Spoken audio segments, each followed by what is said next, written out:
Did you want a first-person zombie apocalypse Western battle royale style online multiplayer game? No? Well, tough.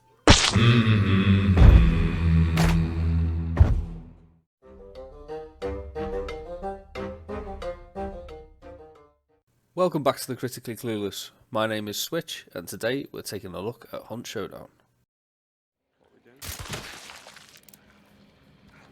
Steps coming in.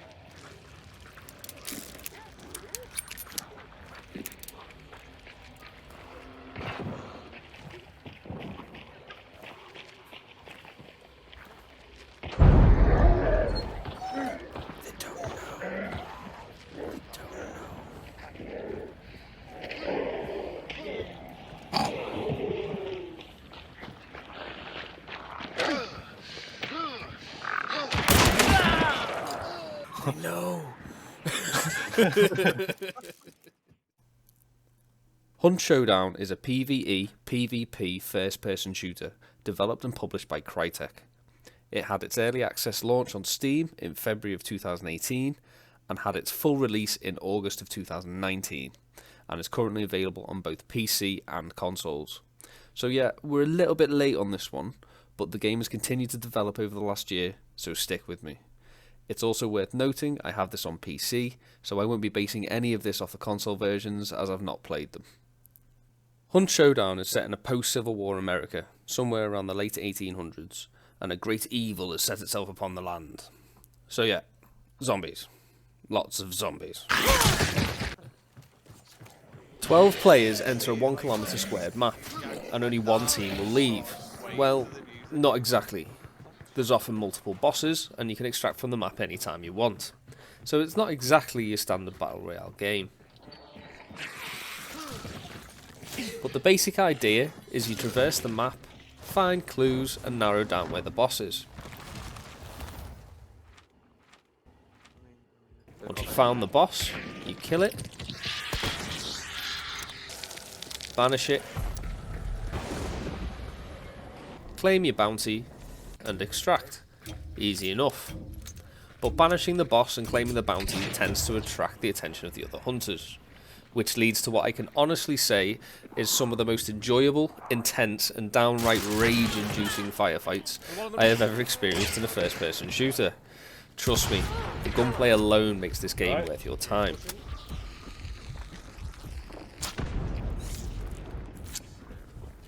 Banishing the boss will tell every other hunter exactly which compound you're in, and once you've picked up the bounty, if you decide to run for an exit, your rough location will be shown on everyone's map as a small lightning bolt. Sounds like a massive disadvantage, I know, but having the bounty gives you sight, which is basically walls for a limited period of time, which you can replenish small amounts of if you loot down hunters. See you boys. Thanks for coming down. Obviously, being set in 1895, the weapons mainly consist of a range of revolvers, Nice. shotguns, as well as a number of rifle types, from single shots to bolt actions. Well, mostly.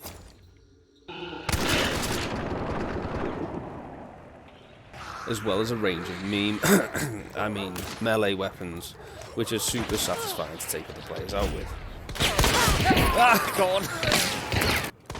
What I love about the weapons is not only do they all look awesome, but they all feel different.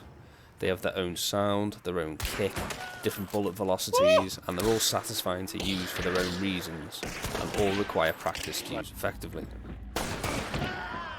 Alright? Yeah. Some of them will even induce caution and fear from other players across the map. That's a map. Yeah, let's not go that way for now. Just for now.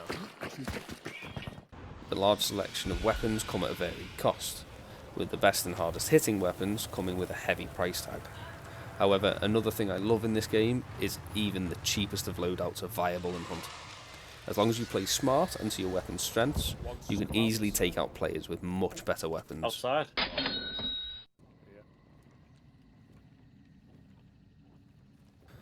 And then if you want, you can steal those weapons and use them for yourself. There is also a number of environmental features dotted around that you can use to your advantage. For from shooting lit lanterns to barrels that have a tendency to explode. Are you down as well?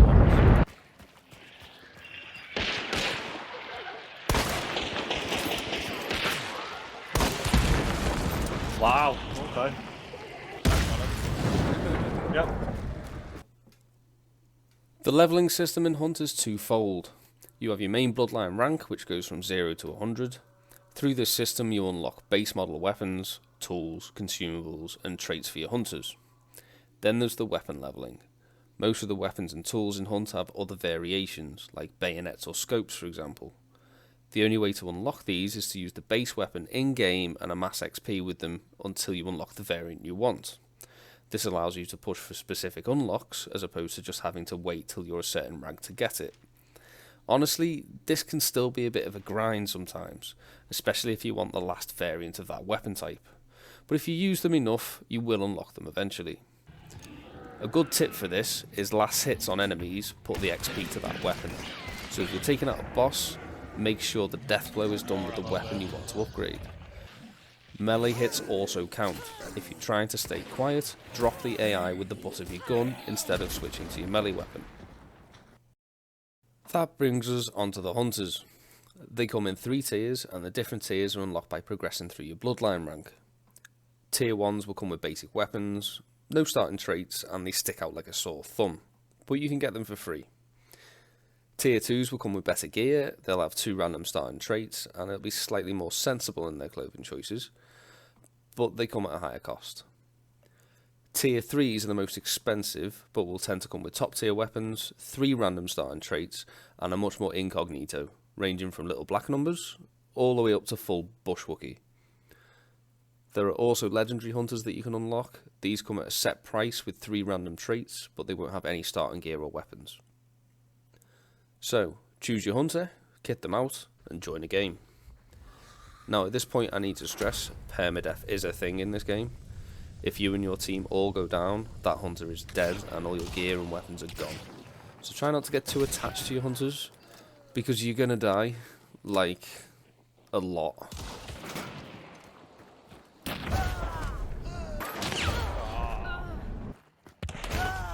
There as well. Oh, damn it.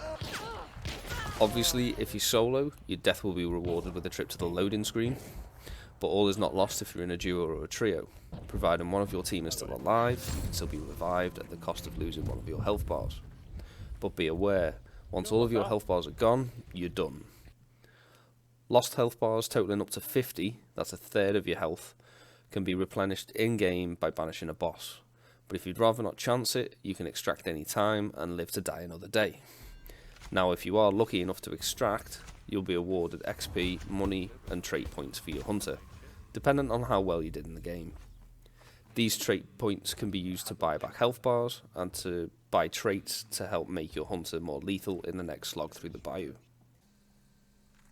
As far as the graphics are concerned, I think it speaks for itself. I never get tired of looking at this game. From the swamps of the bayou, to the plains of the delta, to each individual compound, the attention to detail is plain to see. It is the CryEngine after all, and although the CryEngine definitely isn't perfect, I think it looks awesome. From the lighting, the map design, the character models, to even the art style of the trait pictures. Aesthetically, I think it hits the nail on the head and it fits the atmosphere of the game perfectly. So, it looks great, but one of the most defining features of Hunt is actually the sound. The sound in this game is huge compared to any other FPS game I've ever played. The reason for this is the use of 3D spatial audio, which mimics natural human aural perception.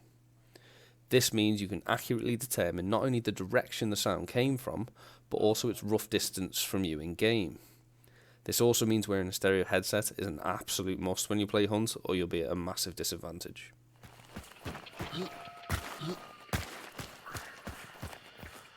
Okay. pitching? Yeah, maybe you went that way. Everything in Hunt makes noise. This can both work for you and against you.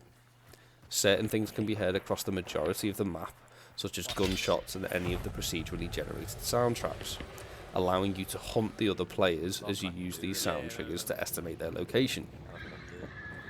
Once you're in earshot, every sound from footsteps to engaging any of the AI will allow you to hone in and pinpoint their location, giving you an opportunity to get the upper hand and ambush them.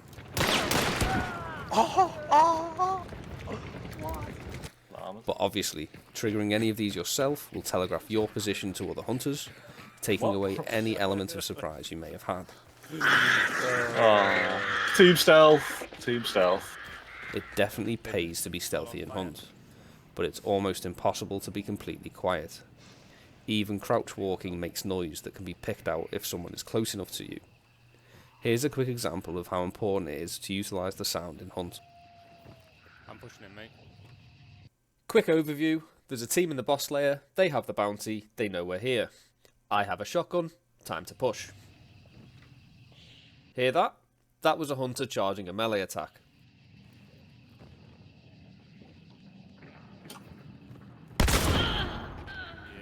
Had he not made that sound, or had I not noticed it, that engagement may have gone very differently.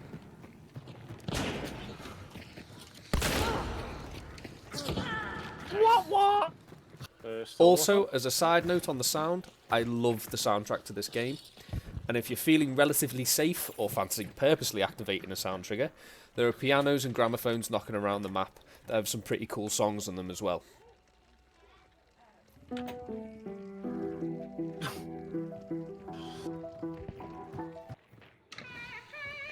Except that one. That one's terrible. With regards to any sort of story, well, there isn't one. It's exactly what it says it is. The Ron seal of games. You hunt beasties and other players, and you have a showdown.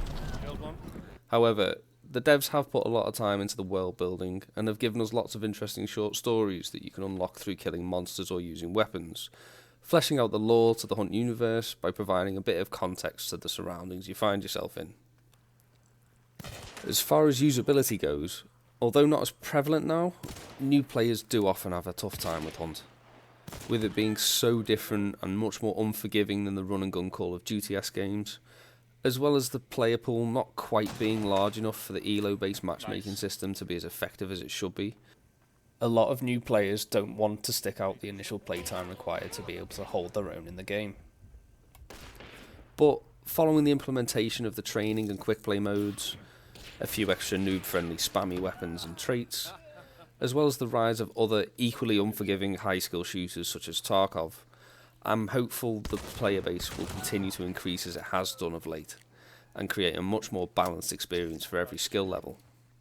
The game is on the rise right now, but the biggest issue within the community has been the slow pace of additional content. Aside from a few new weapon variants and skins, the base game has remained the same for almost a year, with only 3 boss monsters and 2 maps. A lot of new and veteran players feel there isn't enough core content, and honestly, they're right. The upside is the relatively small dev team are very involved with the community, and they have promised a new boss by the end of the year, and have a new map set for release by the start of the second quarter of next year, so around April-May time. I really hope they stick to this, as I feel it's one of the only major issues Hunt has. So, in conclusion, as you've probably guessed, I really enjoy this game, and I would 100% recommend it to anyone who likes any sort of tactical or competitive shooter. Obviously, it's not really a game for the casual player, where any mistake has the potential to end in death, but even after a frankly disgusting amount of hours played, I still find myself coming back to it. Don't get me wrong, sometimes it can be utterly frustrating, and I am not afraid to say I've rage quit a few times, but for the most part, it's super fun, every engagement is different, and the game has never stopped being challenging. In Steam, Hunt is currently £34.99. I do think it's worth it, but I appreciate it might be a little high for some. It is worth noting that Hunt has a number of affiliated streamers on Twitch, and they run discount codes of anything up to 40% off, which will put it at just over £20. With that said, I'm going to give Hunt a 9 out of 10, and I really hope you will give this awesome game a look. If you've enjoyed the video, give it a like, subscribe to the channel. I've been Switch for the Critically Clueless. Thanks for watching.